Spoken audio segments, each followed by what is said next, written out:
Hello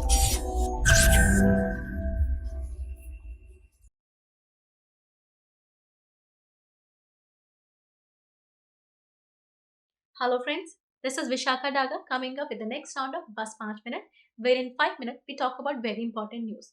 Today we have in front of Asian Infrastructure Investment Bank, which was in news recently because the government of India is asking from loan from the AIIB. So why the loan was being asked? What is AIB? We're going to talk in news today. So let's just move ahead with this. First is about AIIB, that Asian Infrastructure Investment Bank. What is it? This is an organization which was formed in 2015. Remember, it was formed in 2015 when NDB was formed along with CRA, which are very important formation of the BRICS summit, right? And they were formed by Fortaleza Declaration. So do not confuse it with NDB or CRA.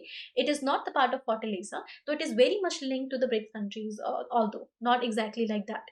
So it was formed in 2015 and formally established in 2016. 2015 itself, we're talking about it.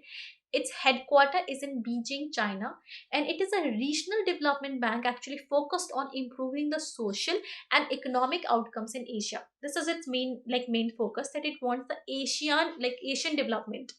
And how does it attempt to do so? It's very easy.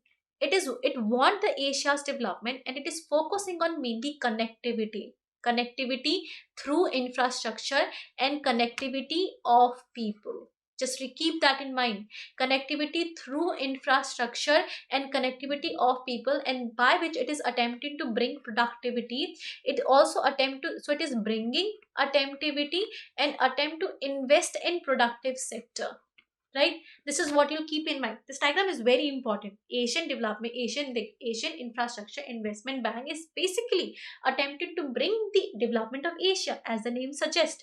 Its prime focus is connectivity of infrastructure through infrastructure and of people, and by which it is producting, actually bringing the productivity, and is also investing in productive sector. Now, how someone is going to do so, where the money is going to come, the member are going to contribute it. Now, to understand that, member actually contribute in proportion. Member actually contribute, they are given certain share that they are supposed to contribute, and in proportion to their contribution, the voting right is present, right? Now, how many members are there? There are nearly 100 members, more than 100 members, currently 103 or even more than that. The biggest contributor is China with a contribution of 26.7%. It has the largest voting share because it is proportion to the subscription. The more contribution you make, the more is your voting right. This is one thing that you'll always remember, which is contradictory to what is present in NDB and CRA. See, okay, NDB and CRA has a different way of doing working. But in case of AIIB, I'll discuss it someday. In case of AIIB, this contribution is in proportion, right? In proportion to the voting, in proportion to the contribution they're making. So in contribution to proportion, so I'm sorry, so in proportion to the contribution, the voting right is being given. Okay, so and now you can see China 26.7%, the first. India comes at second position with 7.6 contribution. Russia comes at third position with 6.01 contribution. Germany comes at 4.2. Now, one thing is very prominent in here, that it is not just Asian country which are part of it. Its member is both regional as well as non-regional member. Both can be part of it, right? Non-regional member can also be part of it.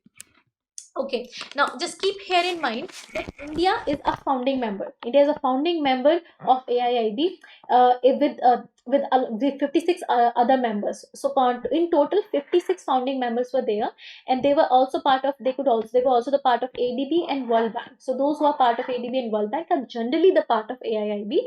They become eligible to become part of AIIB. Remember, an AIIB was formed actually to counter the World Bank, which are West dominated institution. So AIIB, in some way, in like hidden agenda was also that. Its total capital is currently $100 billion. With each contribution, this becomes this. Now let's come to the organization. In terms of organization, the prime body is Board of Governor, which has set of alternate governor and governor, which are actually appointed by the member countries. So each member country appoint one governor and one alternate governor. So these are what they appoint. Now, these board of governor elect the board of director. these board of director are the one who are delegated most of responsibility. They have most of responsibility to bring the development in Asian countries. Now they have an international advisory panel which actually give them policy advice, the board of director and the president itself. And the board of director, there is the strategy that there are 12 board of directors, out of which the 9 are regional and 3 are non-regional. The president has 5-year term, and the members of the international advisory policy have 2-year term. Just keep in mind, this is the organization. Board of governor, they elect the board of director. Board of director exercise most of the power delegated to them by the board of governor, and then the board of director are actually 12, with 9 are like, sorry, the 9 are regional. Okay, just correct this. 9 are regional and 3 are non-regional, and the president is elected for 5-year term, which oversee all of the, and the Indian advisory policy members have 2-year term. I hope this is clear to you and you don't have doubt about AIAB, because we have tried to complete it holistically for you. If you have any doubt, then leave your doubt in the comment section. If not so, then like, subscribe and connect to us. Thank you so much. Current Affairs by Forum IAS is an all-in-one program that covers the dynamic aspect of the syllabus from both prelims and mains perspectives. Last year, we have helped more than 100 students crack IAS with our current affairs classes.